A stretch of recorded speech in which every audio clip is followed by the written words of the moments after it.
ഹരേ കൃഷ്ണ. ഇന്ന് ദശമി, നാളെ ഏകാദശി, മോഹിനി ഏകാദശിയാണ്. അതിനായി ഞാൻ കണ്ണനെ കുളിപ്പിച്ചു കൊണ്ടുവന്ന് ഒരുക്കുകയാണ്. ആദ്യം മഞ്ഞപ്പട്ടുടയാട ചാർത്തി, അതിനുശേഷം നന്നായിട്ട് ഉരിഞ്ഞൊക്കെ പോകാതെ ഫിറ്റ് ചെയ്യണമല്ലോ, പിന്നൊക്കെ ചെയ്ത് ഇങ്ങനെയാണ് ഞാൻ ചെയ്യുന്നത്. എനിക്ക് വീട്ടിലുള്ള സൗകര്യങ്ങളിൽ ഇത്രയൊക്കെ ഉള്ളൂ. അങ്ങനെയാണ് ഞാൻ കണ്ണനെ അലങ്കരിക്കാറ്, ഒരുക്കാറ്.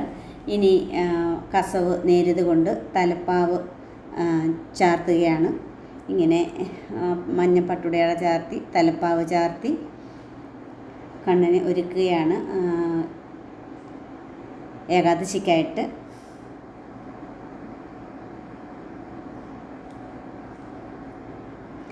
എല്ലാവർക്കും അറിയാമല്ലോ, നാളെ മോഹിനി ഏകാദശിയാണ്. ഇന്ന് 11 ദശമി ദിവസം രാവിലെ 11:22 തന്നെ സ്റ്റാർട്ടായിട്ടുണ്ട്, ഏകാദശി സ്റ്റാർട്ടായിട്ടുണ്ട്. അതുപോലെ തന്നെ മെയ് 19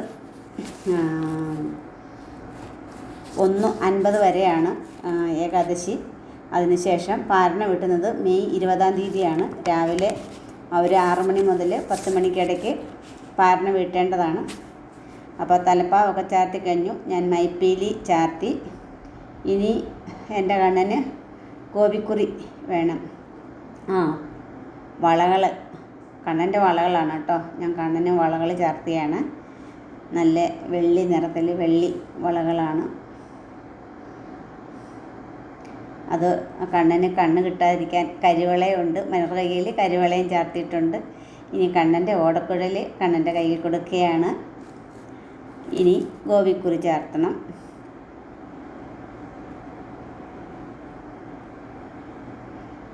ഗോപിക്കുറി അണിഞ്ഞു. അപ്പോൾ കണ്ണൻ ഏകദേശം വനമാലയൊക്കെ ചാർത്തി ഇങ്ങനെ കുറികളും ഒക്കെ അണിഞ്ഞ് ഏകാദശിക്കായിട്ട് ഇങ്ങനെ ഒരുങ്ങി നിൽക്കുക കേട്ടോ. ഇത് കാണുന്നവരൊക്കെ കണ്ണനോട് നിങ്ങളുടെ അഭീഷ്ടങ്ങൾ പറഞ്ഞോളൂ. കണ്ണൻ ഇങ്ങനെ റെഡിയായി നിൽക്കുകയാണ് സാധിച്ചു തരാനായിട്ട് കേട്ടോ. ഇനി കണ്ണനെ നിർത്തേണ്ട സ്ഥലമുണ്ടല്ലോ, അവിടെ ഞാൻ കണ്ണന് പുതിയ വിരിപ്പൊക്കെ വിരിക്കണം. പഴയ വിരിപ്പൊക്കെ മാറ്റി പുതിയ വിരിപ്പ് വിരിച്ചു, അതിലേക്ക് കണ്ണനെ നിർത്തി. ഇനി ഒരു കുറവും കൂടെ ഉണ്ട്, കണ്ണന് തുളസിമാല.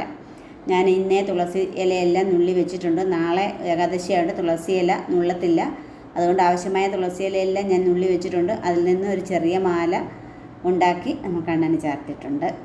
ഇപ്പോൾ കണ്ണൻ ഇങ്ങനെ സംതൃപ്തനായിട്ട് നിൽക്കുകയാണ്. ഹരേ കൃഷ്ണ ഹരേ കൃഷ്ണ കൃഷ്ണ കൃഷ്ണ ഹരേ ഹരേ, ഹരേ രാമ രാമ രാമ ഹരേ ഹരേ.